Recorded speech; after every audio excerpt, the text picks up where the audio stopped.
because of the heat. So we have fewer and fewer snow days, right? We see those going away, and we're going to start to have heat days, more and more of them. So, you know, that's one example. There's a tick problem that's made worse, right? There's the insurance that we pay is worse. There's floods, there's air quality, there's all these things, and I think it's like this, you put the frog in the boiling water, right? And if it's, you know, we all know the analogy, but we have a problem, and it's where I think our government is not addressing this, Paige said this, in the urgency that it requires. So I know that we'll never fix that without you all, right? Like, you are critical to this because we need to keep the pressure on. So anyway, so you know, I look forward to the conversation and really hearing from you all what you want to see happen, what your expectations are, and we can talk together about ways to kind of mobilize and make more progress next session. So thank you again to Lori, to the organizers, and again everybody on the municipal level who's moving the ball forward. And now let me introduce the illustrious State Representative Jillian Gilchrest. Hopefully before. Thank you. So happy to be here. I'm Jillian Gilchrest, State Representative in the 18th District, serving my third term, just finished my 5th session. And I'll do the same thing. I serve on, I'm a co-chair on the Human Services Committee. I serve on the Public Health Committee, the Appropriations Committee, which is the Budget Making Committee, and the Judiciary Committee. And I echo what was said, although I'm not in environment or energy, when we're thinking about inequities in how climate change is impacting folks, I can't help but think of the Human Services Committee, where we serve a lot of low-income individuals who are in those very communities, or the fact that this is a public health crisis, and that's what we're seeing on the Public Health Committee, and so trying to connect those dots. I also, it's like you cannot turn on the news without seeing some horrendous incident caused by weather change. And even yesterday, I was saying the whole town flooded again. You know, when do we see rainstorms like that? Well, we're seeing it more and more and more. I mean, there were like 5 or 6 this summer. The fires, it's just, to me, it is a crisis. And our legislative session did not reflect that. And I too am embarrassed and disappointed. So where I'd love to discuss and see where we go next is, there are so many of us at the legislature who care. So how do we get it across the finish line? And so both, and I have a master's in social work and teach political advocacy, so sorry, I've got my advocacy hat on. It's how do we do kind of the outside-inside approach? Because again, we want to make change, we just can't get it across the finish line. And so certainly we need more people on the outside pushing, but I think we also need a strategy for connecting us on the inside to help push many of these policies. I just then say that the 2 issues in particular that I'm particularly interested in because of the local connection is the waste. I'm not part of the pilot, but so excited by it and looking forward to seeing where that goes. But also water management. We've been talking a lot in this town of how do we support the infrastructure changes that are needed, that are very costly. I think there's a lot of people in town who rightfully are kind of like, why didn't it happen yesterday? But they don't understand how expensive it is to make these changes, and as these rainstorms keep happening, we're just seeing more and more damage taking place.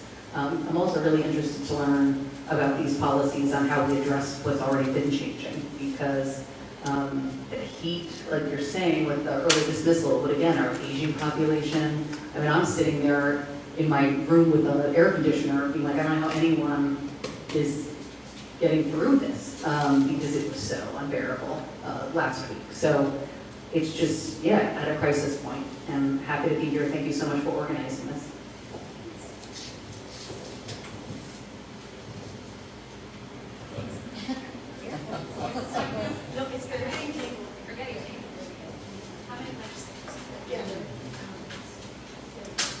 Well, thank you guys so much for your insights, and we are here at a school with young students, so I hope that the students, you know, go ahead and register to vote. Maybe you'll be 18 soon, but that's a really big thing. And Senator Slav talked a little bit about some voting rights wins, and we at the League work on a lot of democracy work because the environment and democracy go hand in hand. So the Voting Rights Act had passed. no excuse absentee balloting will be coming up soon, and then early voting passed this past session. So I wanted to bring that up, and I know the mayor is here, so thank you for coming, but I just wanted to say that so many towns are looking at West Hartford for their food waste programs and are starting to implement it and see West Hartford as a leader in environment issues. So I'm really glad that we had this conversation here, and I just wanted to plug that we have a climate action letter that demands climate action to reach our greenhouse gas emissions. So if you have time, please go sign it. We're going to be using it next session and think of a really extravagant idea to show it at the Capitol one day. So we're going to open it up for questions. If you want to maybe stand up or raise your hand and maybe speak loud enough so everyone can hear you, or you could come up and ask, and then microphone is totally up to you. Does anyone have a first question? Ideas, like anything you want the legislators to talk about? Yes, I know Kim, so. I want to make sure the students who I absolutely want to make sure that they have the stage first. Do any of the students have, this is your future, so do you have any questions or concerns or anything you want to bring up first? I'll ask a question. Okay. One thing that I heard. Do you want to share? I'm Zoe Weissman. I'm one of the co-leaders of Environmental Club here at CTLCV. Yes, so nice to see you. It's nice to see you too. Yeah. One of the things that I heard was mentioned that I haven't heard about before was zero carbon school program, and I think that's really intriguing. And I'm a student here. That's something that definitely concerns me. So if maybe one of you guys could elaborate more on that. And then also a two-part of that. I'm here representing the Environmental Club.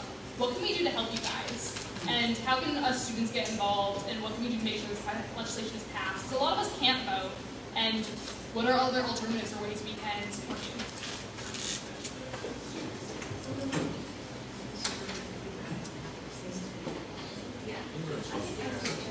Yeah, so the question was about zero carbon schools, which we can kind of get into the zero carbon emission school buses if you want, and how can the Environmental Club help support law being made and lawmakers at the Capitol. So I'll just. you may have to like beat up the microphone. I'll just try to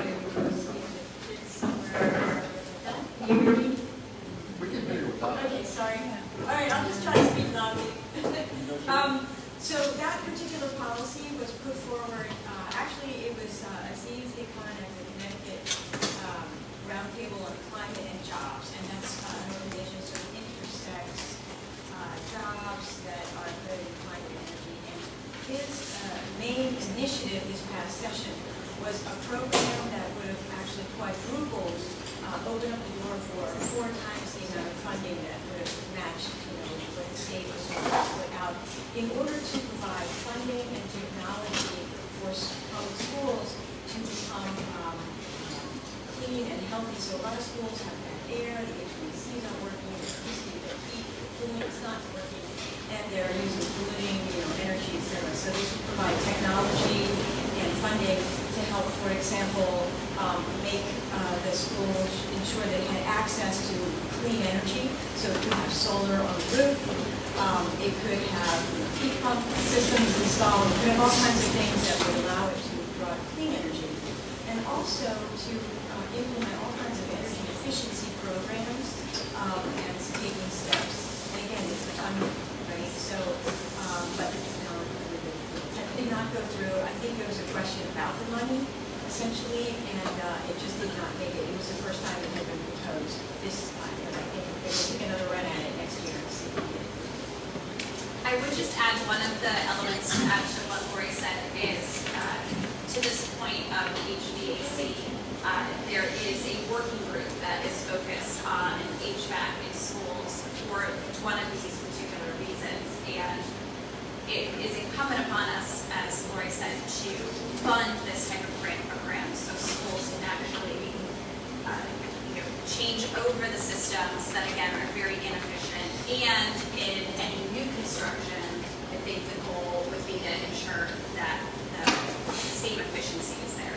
But to your second question, I'm happy to say one quick word and then leave it to my wonderful colleagues, is there are so many ways that you can use your voice, but in particular, I would say one of the most powerful ways, number one, always is to know who your legislator is, so who your House member is, who your Senate member is in town, and make sure that they know that this is something that you care about. You can always email us, call us, and let us know that this is something you care about and you want to get more involved, because we want to hear that. We want to connect you with the issues that are happening.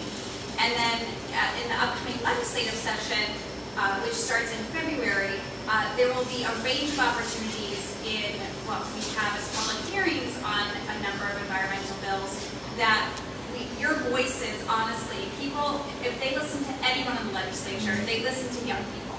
And so I would say that some of the most powerful voices that can be heard in public hearings, and I know myself and my colleagues were always happy to help work through what it means to give public testimony and be a part of that process, so your voice can really be heard.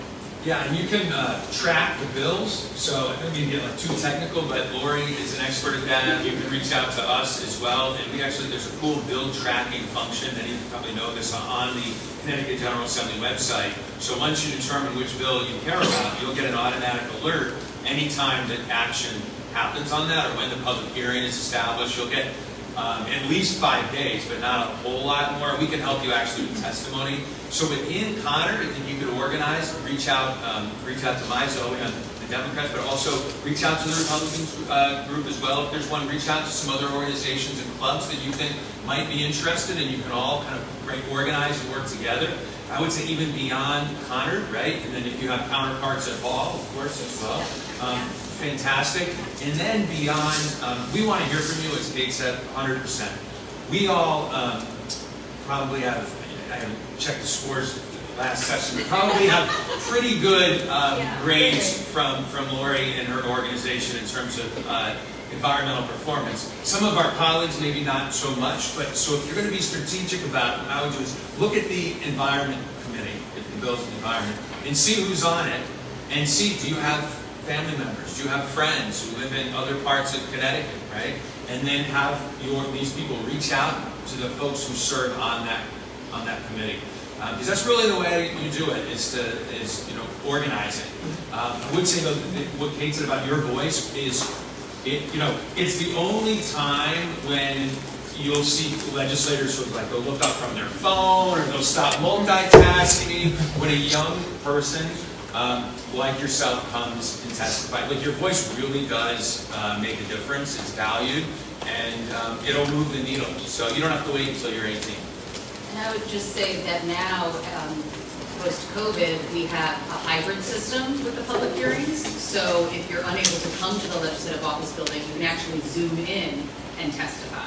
And it has the same impact, for us hearing from young people. And then we can help you track it, but I would assume you all send out action alerts. So if you get on their email list, you get the updates on what bills they're tracking and when the public hearings are. Looks pretty good on a college application. Yeah. Just saying. I would also add, because I know we've all done this too at points in time, also dependent on how activated you want to get. I myself and all of us have hosted students for a shadow day at the Capitol. So you can certainly kind of see all of the pieces of the legislative process firsthand. And as was noted, your presence, even if you're there for the day, people will start asking you, who are you? Why are you here today? It really demonstrates to people how much you care when they see that you're taking that time out of their day to be here. Thank you so much, all of you. Yeah. Those are great answers. Yes. I look forward to being more involved. If you come down to the Capitol too, and you let us know, we can escort you to do it, and we can help you kind of cut the line, so you won't have to miss the whole day of classes. A little secret. Awesome, great question, yes. Okay, another student here, let's go. Yeah.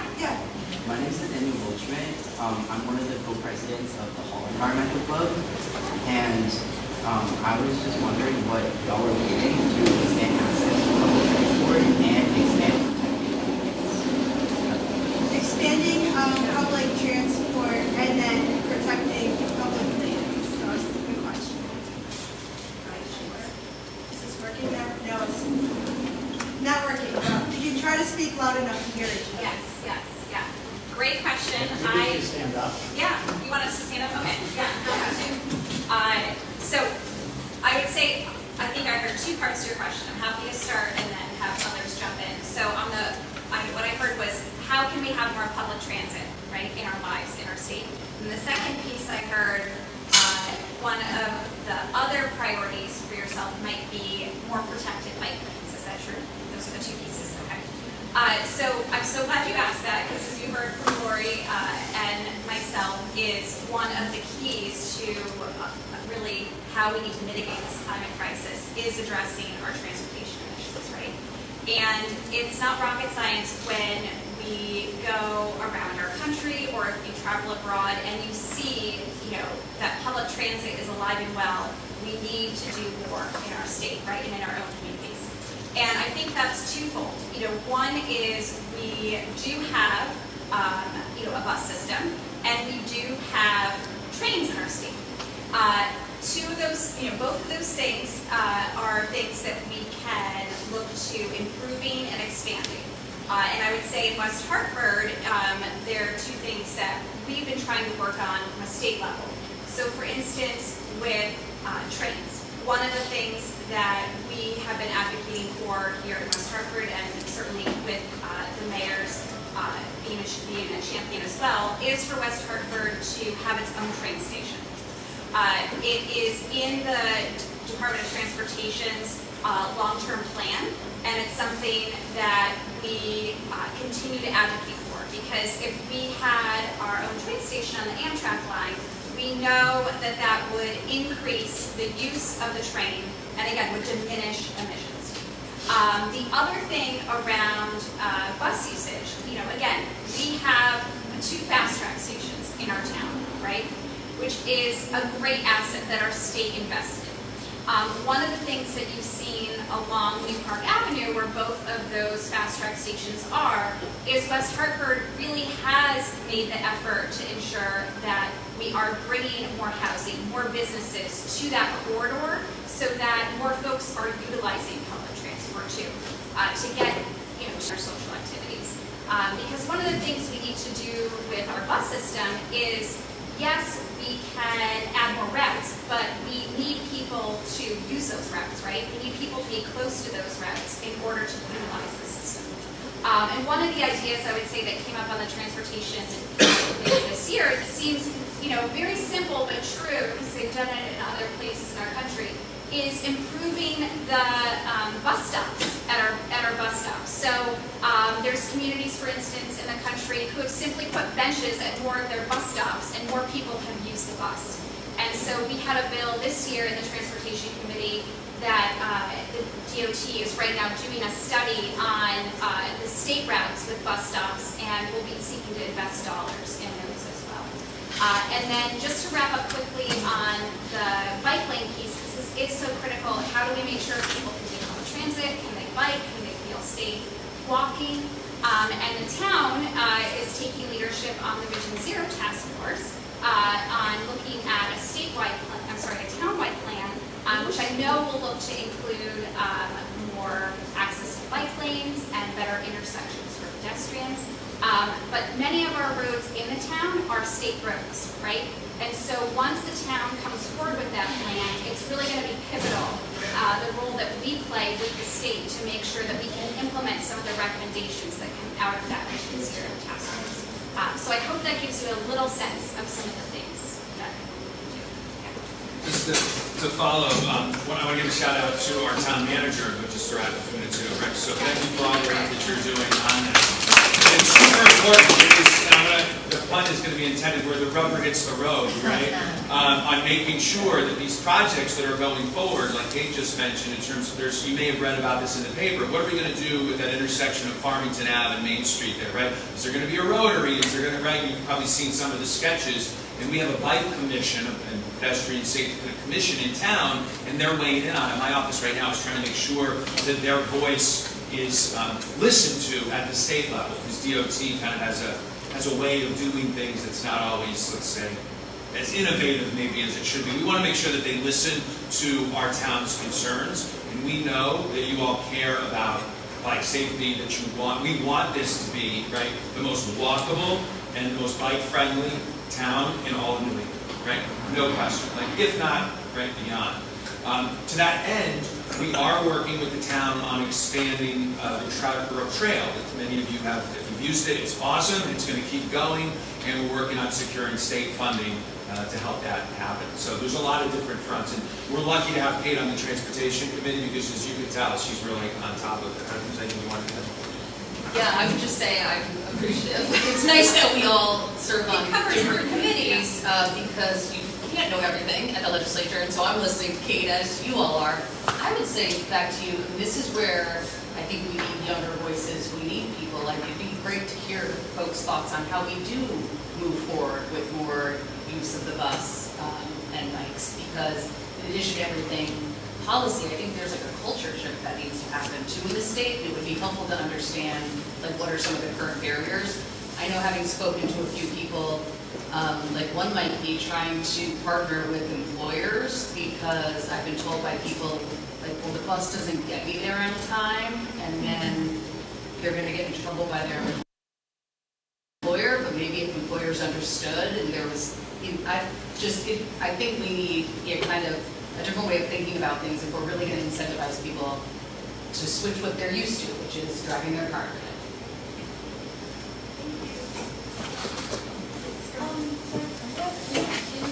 It's like this was kind of a follow-up, but I was wondering, because you ever think about public transportation and making excessive bike lanes, have you ever thought of having like a bikeable system of like in cities, but just like make it more miniature? Like, I'm sure there's some like logistic reasons we can't, but like, has it ever like come across as an idea? Because I feel like, at least for like the younger people, I don't know this is like fully short, but I feel like people are probably, at least in my generation, more likely to go take a bus. I mean, not a bus, a bike to the center than to take a bus.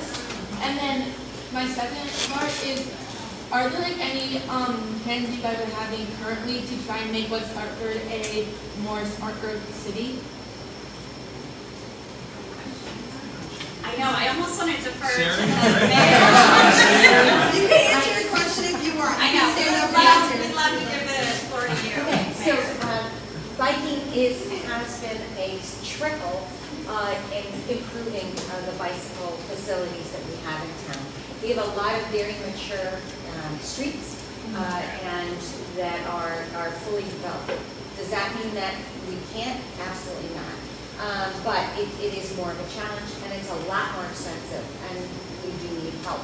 And we want West Hartford connected to other communities. We want to be able to bike to Bloomfield, hopefully to get to the Greenway that will go from Maine to Florida. We want to be able to get people in and out of our capital city on a bicycle in a safe way. And I actually went on a ride recently. I was telling the town manager about it. And it's not easy to get from West Hartford to Hartford on a bicycle. Nor is it easy to go in public transit to go north-south in our town on a bus. You have to go into Hartford and back out, and it's very inefficient.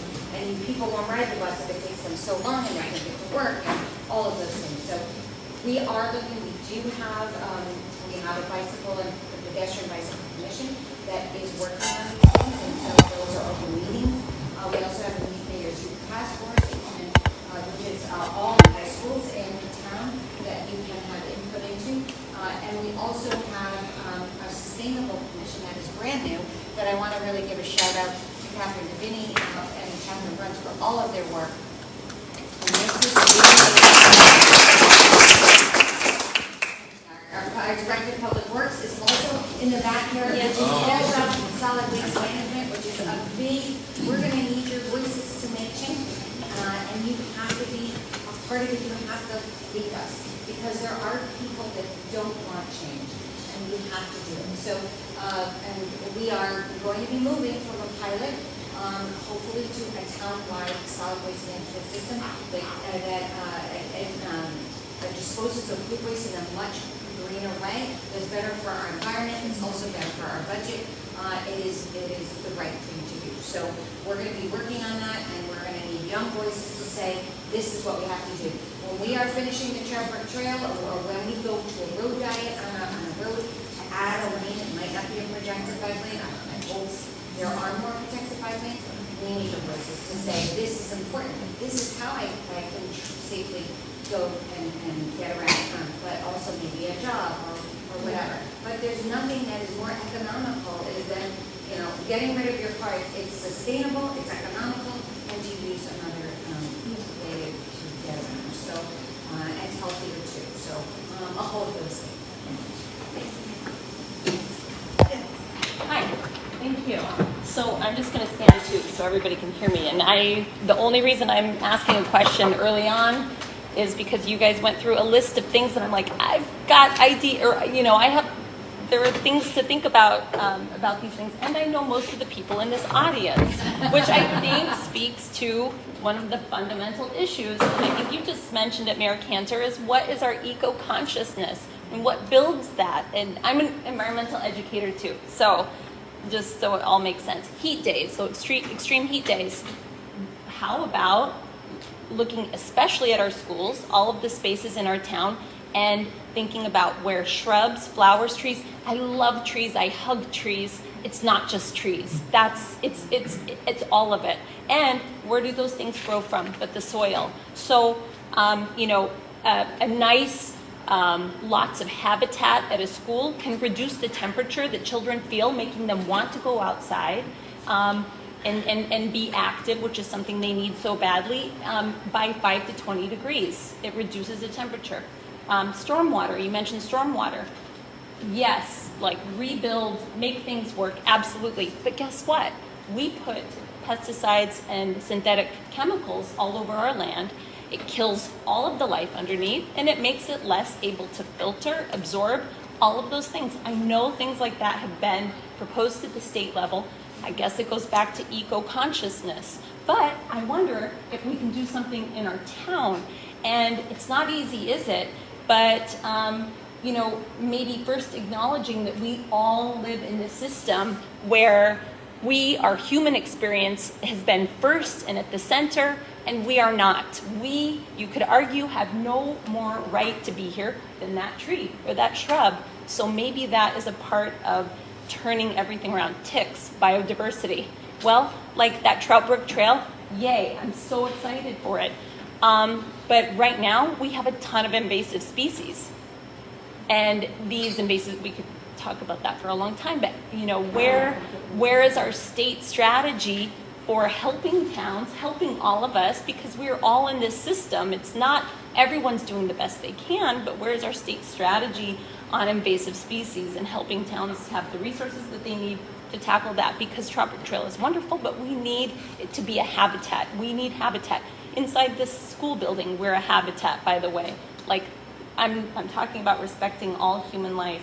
So, and then air quality, put all of these things together, spraying, being careful about the way we address our soil and the things that we put into the air and all around us. I guess I'm thinking more of the natural environment than the built environment. But what is my question? How do we? I think I asked a lot of questions in there.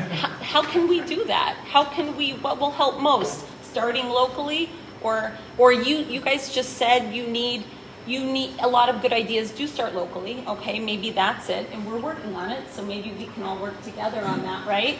But for you guys who are working at the state level, maybe it's the question on eco-consciousness. Are you thinking about that? Are you aware of that? Are you thinking about what it would take to fill this cafeteria?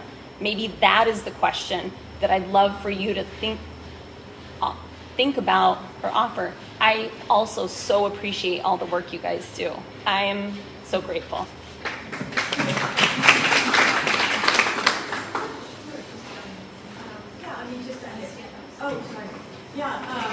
Just quickly, that's it. Everything that you mentioned is something that either has been, is now, or will be coming through the halls of the Capitol.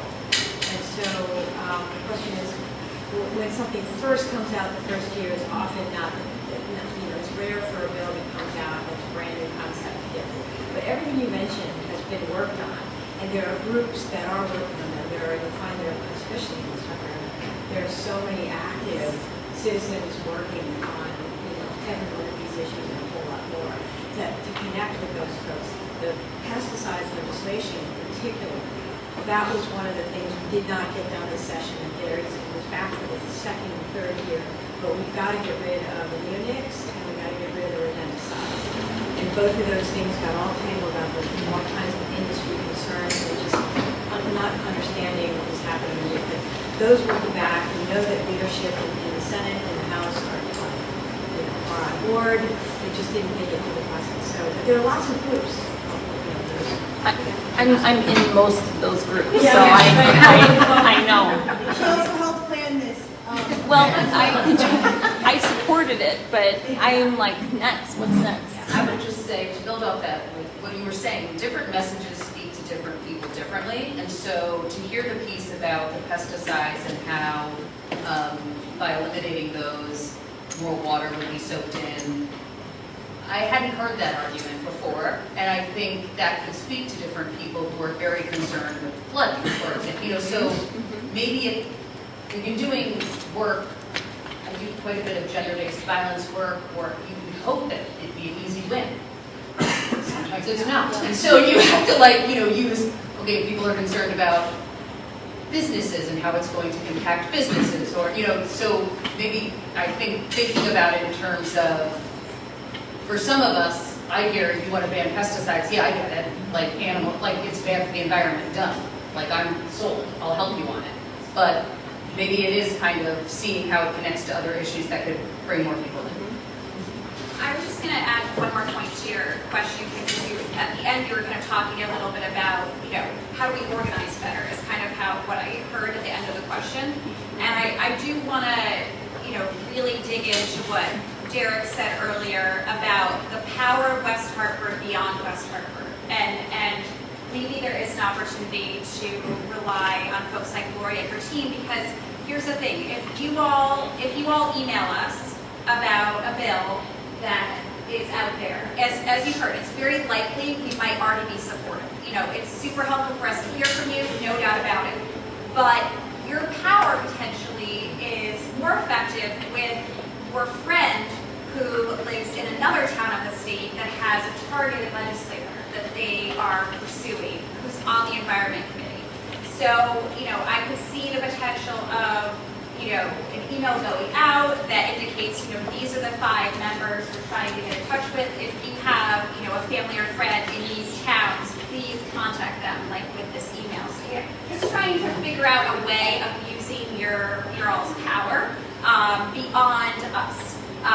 Because we are in your corner, and it really is, when you look at the votes and making sure that these things don't get killed, it really is making sure that there's enough people, not just the usual suspects, who are hearing from their constituents that these things matter. So I just wanted to note that. Hi, my name is Eric Weiner. I'm with Windsor Climate Action. A couple of my neighbors came along too. I want to raise the discussion up a level. We're very lucky that Hurricane Lee is a few hundred miles offshore and we're not going to get a direct hit. But if we were in the direct eye of the storm, the Emergency Operations Center at the Capitol would already have been activated. There's a couple of hundred of utility trucks that are stored up around Bradley. They would have been dispersed. The National Guard would have already been called up. And probably a declaration of emergency would have been created. We are in an emergency now. All these small little programs, which aren't small, they're big, all these discrete points aren't going to come together if we continue to do the political process as we're doing it now. Anybody agree with that? Yeah. Particularly for the younger generation.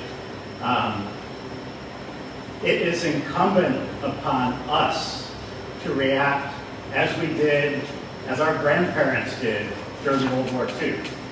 This is a global crisis, but we're treating it like another town council program or another bill to pass.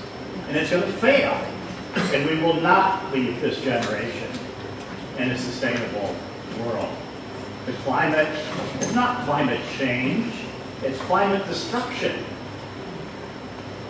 It's falling apart, but we're acting like, oh yeah, we'll do this, we'll do that, we'll do some of this. It's not going to work. Agree, disagree, and if you agree from your role, I'll give you a couple of ideas. The governor or Katie Dykes, Commissioner Deep stands up and goes, rah, rah. Well, you need people in the legislature to say bullshit. It's not enough. You need to stand up and say, no, we're going to shut down the legislature unless we act with the emergency that's needed. And I don't see that leadership, and it scares the hell out of me. And I hope, if Connecticut, of all the states in the country, a small progressive state that has a shitload of money and a high income, can't do it, then can anybody? Yeah, I'm telling you. I agree with you. And that's where I was saying at the beginning, I think a group like this would be great if they could bring the legislators who are champions together and help us create a strategy on the inside. Because what it felt like from the inside is that, yeah, you had a bunch of us who supported things. There were a number of different bills. And then as things moved through the process, they were getting killed behind closed doors. We'd then be hearing about it, and we weren't organized. So I think we need an inside strategy to do what you're saying, where we say, no, we will not go through another session where we don't pass meaningful legislation to address the crisis that we're all facing. It's a mobilization, though. It's not just individual bills. It's changing a mindset. And that happens through political leadership. And I do not see passion and that vocal leadership that has a voice to do that. And we need it. Otherwise, I'm sorry. Yes. I would just say to Yeah. kind of add to that in agreement, I think one of the things that's so pivotal, and Jillian mentioned this, and you kind of noted it in some of your great call to action, is sometimes, and you heard it in our dialogue, right? There's 10 or 12 different bills that come out of committee, and it loses the power when it just becomes another HB 510. That's right. It loses the power. And so what I would suggest at this point, strategy, and we talked about it a little after session, is similar to, it was 2 years ago, we had the Clean Air Act. We called it the Clean Air Act. It was a multi-committee, bipartisan bill that you felt you had to sign on to because it was called the Clean Air Act, right? So we can't mess around with this. We need, a true, I would say, omnibus bill, that again has a name that no one can say no to, and that has to be a coordinated approach across committees, so that everyone, as you said, doesn't get lost in, the dozen or so other bills that can lose our attention. So that's what I would kind of add to the conversation about This is up there with fundamental rights of being a Connecticut resident or a citizen of the country. Yeah. And a human. Yeah, you're right. You live in Windsor, right? Yes. How are your representatives in state senators? Yeah. So, I mean, this is the problem, right? Like you live it. And so I don't think the Lamont administration is the issue here. And so I don't think we should attack our friends in terms of, that's not the best way to get things done. I don't believe they're going to be an obstacle, right? It's one, legislators who are either just, they're going to pay lip service to it. Everybody says they're for the environment, right? Everyone, right? But what are you willing to put on the line? Are you willing to spend political capital, right? Are you willing to lead and to help educate your constituents about why it's important if they're not already there? West Hartford is sometimes I feel, we have our challenges, of course, but it's like Wobegon too, in some respects. I mean, this is a really special town. Yes. Because this is like, we could fill this auditorium or this cafeteria many times over with people in this community who not only are who are standing with us, but saying we expect, right? We expect action on this. So I think we feel it. Right? But how to expand that? Legislatures, by nature, are reactive bodies. That's not just true of Connecticut, it's true across the country. If you think about it, all the time that we squander when it comes to mental health, right? This is just one example, where children waiting in the emergency department for sometimes weeks, and this was going on year after year after year, never fixed the problem. Then the pandemic comes along, now we're finally addressing it. Gun violence, same thing, right? Tragically, awful, right? That it took Sandy Hook for us to finally pass meaningful gun legislation, right? It took decades. We don't want the same thing. What would that, think about it, what does that mean in terms of the environment? Does it mean a category 5 here? Like, I don't, we cannot let that happen, but that's our challenge, because we're fighting against this institutional kind of lethargy, right? And how it's tough to build consensus, right? And I think two things that we had, and I'll sit down in a second, we had that were not helpful last time. One is, and actually our legislative leaders touched on this, we had some new leadership on the Environment Committee, which, some growing pains, etc. I'm not criticizing my colleagues, but I'm saying that I think sometimes it takes people a session or two to get their sea legs, okay? The other thing, it takes openness and honesty of what you're doing right now. Sometimes you're true polite. Sure. Yeah. Okay. I don't think there's anything, to be gained by me, laying waste to my two colleagues here and saying they didn't do this, or whatever. I mean, I got to work with them, and and I think that we can make progress. The other thing is that because of a lot of legislation's not done in a vacuum, right? So the time has to be the movement's got to be at your back, right? I mean, it's got to be pushing the right direction. We were able to get a lot of progress on issues that there were women's issues, but they were disproportionately pay equity, a lot of, right? After Donald Trump was elected president, right? Not just a coincidence, okay? Last session, issues of affordability because of the inflation, right, was front and center. I would say it was probably one of the top issues of the legislature. So people, a lot of legislators, glanced immediately at anything that they thought would make life more expensive for their constituents. That was an obstacle. Inflation is right, going down, good thing. Our legislative leaders have another session under the belt. We have, I think what you alluded to earlier, I think there is a growing consensus, right? And I mean, I'm ultimately an optimist. Like, what's the alternative? I just throw up your hands and say we're all screwed. Like, we have to keep working. I think we're going to make progress. I would say that groups and citizens like you, I mean, we need you, right? And I think we'll be able to get good stuff done. But we got to keep, and I agree with you too in terms of incrementalism is very, very common in politics. Most of the way, that's the time things get done. But maybe with some good marketing, we can do the moonshot this session. Thank you for your leadership on it.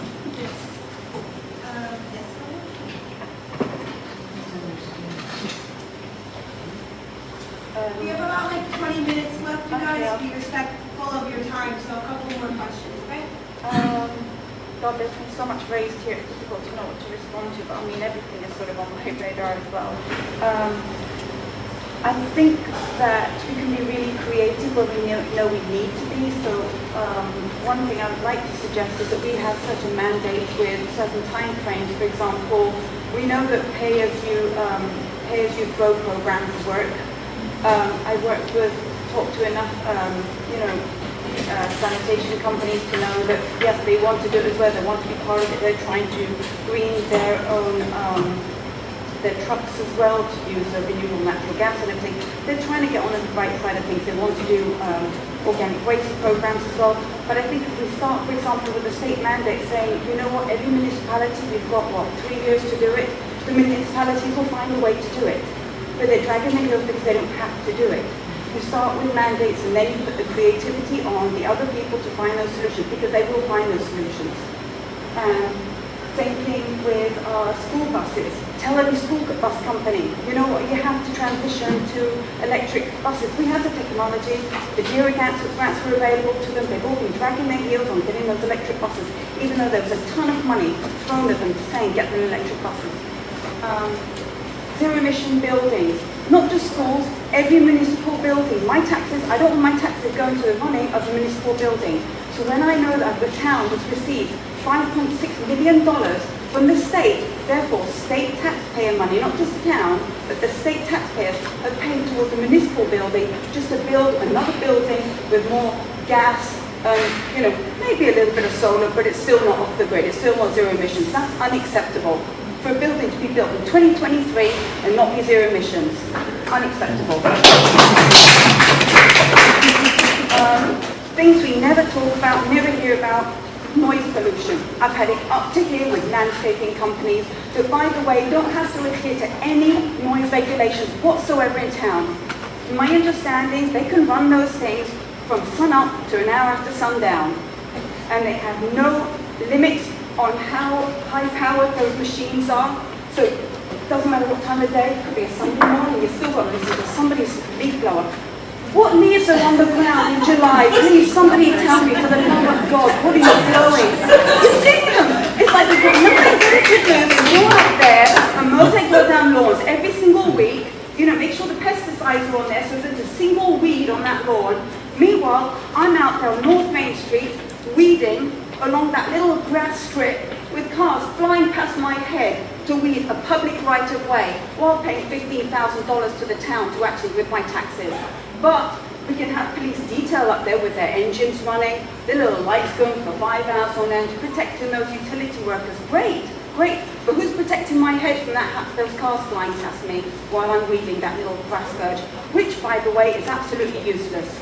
I cannot walk side by side with my mother up and down North Main Street, okay, because your sidewalks, that concrete piece isn't wide enough for 2 people, and I'm not particularly big, okay? So if I can't comfortably walk side by side with somebody on North Main Street, and even if I wanted to, I mean, I don't want to. The cars are flying up and down on a street that people want to walk and bike. People want to walk and bike North Main Street. Let's get that through to everybody here. I've spoken to so many people up and down North Main Street on the little cul-de-sacs where they have no choice but to exit and go on North Main Street and walk up and down North Main Street. So let's start catering to what people actually want, which is a walkable community. You should be able to walk from town centre to Bishop Corner. People want to, and we're not listening to a bike lane. I'm sorry, who in their right mind is getting on a bike on North Main Street? So let's take that entire thing. We can't educate our way out of this problem. We can't police our way out of this problem. The only way it's going to slow the traffic down, which is out of control, is infrastructure. It's the only thing that's going to work. You need to narrow that road down so people wasn't thinking about getting home, cooking dinner, and 1,000 things that they've got to do. The only way they're going to slow down that car is if they subconsciously know they have to slow down that car. They're not thinking about it. They're subconsciously doing it because the road is narrower. So let's take that bike lane and make it part of a multi-use trail that everybody else uses safely. So we could do it on one side, just do a pilot program, whatever. Anyway, I'll let you get on.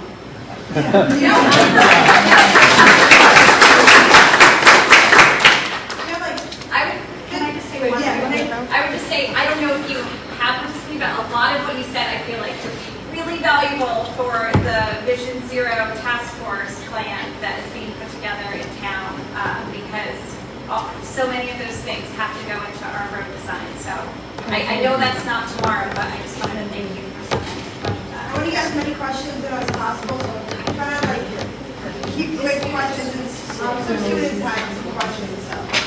So I'm Ben. I'm another co-president of the environmental club called.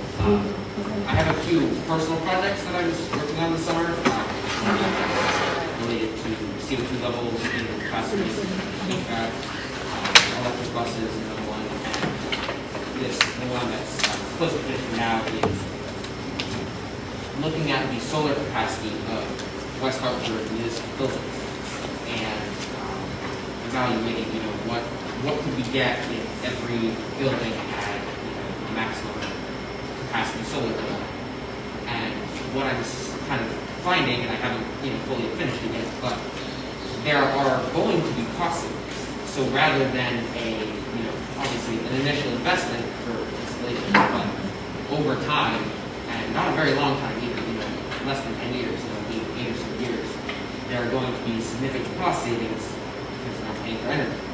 And that is I think, thing that is not always,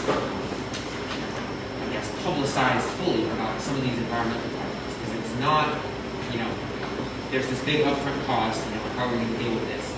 It's, if we don't pay X amount of dollars now, we're going to be paying 8 times that later, because we're going to be cleaning up damage and doing all these things that, even longer term, just dealing with kind of the long-term effects of climate change and that kind of thing.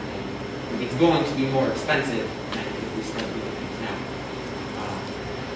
And I think that's just something that's very powerful to a lot of people. Pretty much everybody in the legislature and everybody in town care about the money. It's all about how many taxes you have to pay, things like that.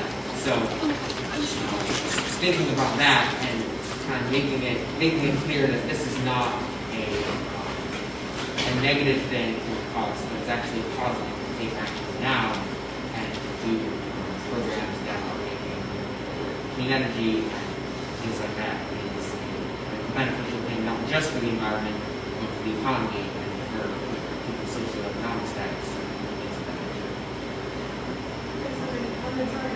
Thank you for doing these projects. You have a lot more wisdom than many of our Seriously.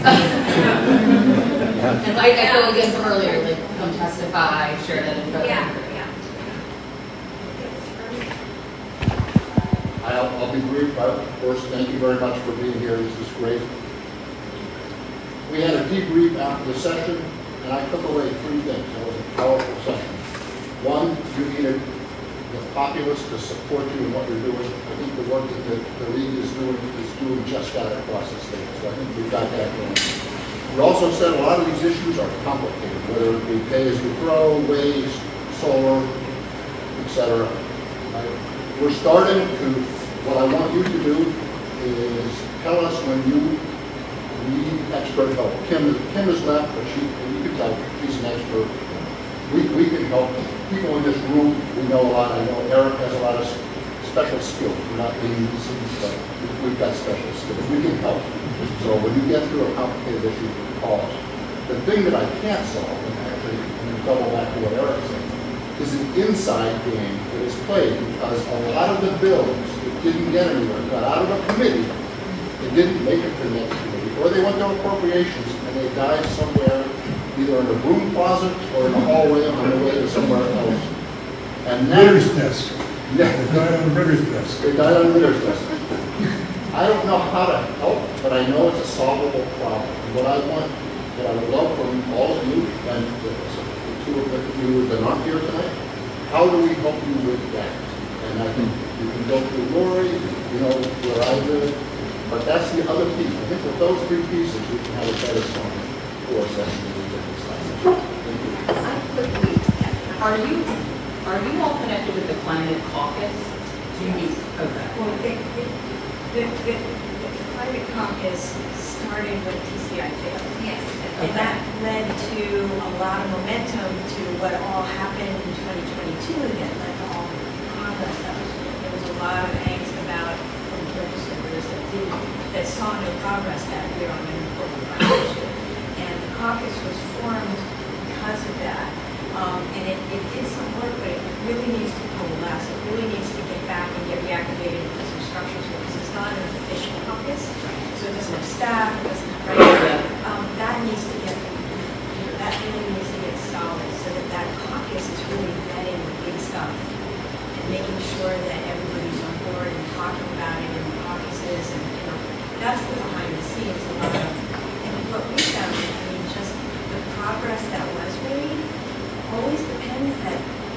least one lawmaker that makes it their issue and they run it and they make it the one thing that they're going to get done and everything kind of builds around that. Because then they're inside the building and they're where their colleagues can support them and word gets around and they can go to that. That's sort of the inside. So that and more than one committee concerned about a bill. Yeah, Other that thing, is that's been a cross committee. That is- We need a bigger bill. Yeah, cross committees. Let's do one more question in the back. Right and then- there. Yes, you can open up for like networking after you guys play. Hi, everyone. So I'm a teacher and I live in Bloomfield. I'm sorry to forget someone able to make it. It seems like from what you're saying that like the lack of wind at your back is a solution to that would be my experience in Cotton Hartford and Bloomfield, and most of my kids like don't spend time outside. And as a teacher, if I want to take them outside, it's very complicated. So I know that Mr. Gibson passed that law that now we'll teach about climate, but like it's being done inside of classrooms. And so if you could help with getting kids, I mean, kids should be outside. I used to tell my kids to do 3 hours of homework every day, and then I would give them, and one of the things that we do for homework is be outside, and you know, that would be your homework, that's great. And don't be in front of a screen for 3 hours. Like, go do something else and hopefully it's outside. And but if maybe from the legislature, do you think it would be easier for teachers like me because it's not easy to be able to like me? And the other thing is, sorry the mayor has to go, but so I just saw the West Hartford Vision Zero website where the residents can go and like say, this intersection is dangerous, or here's an idea for this one, and like we would love to have that in the field. And so I emailed to see how much it would cost, but maybe that's something that the legislature can just make available to all towns without like the town having to ask individually. Rick, do you want to comment on how, if they want to activate and communicate, like, how the process Yeah, so I happens? missed that last piece of the Vision Zero. So we're doing it here in West Hartford. On your website? Yeah. West Hartford residents can go and, but, and I have the. Yeah, we issued a survey. Actually, we have a public meeting coming up on Wednesday next week, September 19th. So residents, you're welcome to send some folks over from Bloomfield as well to learn about what we're doing in West Hartford from the Vision Zero standpoint, making sure that our community is free of all fatalities. We want your website. Yeah, we'll work with your town manager and we will certainly help and share everything we've learned through this process.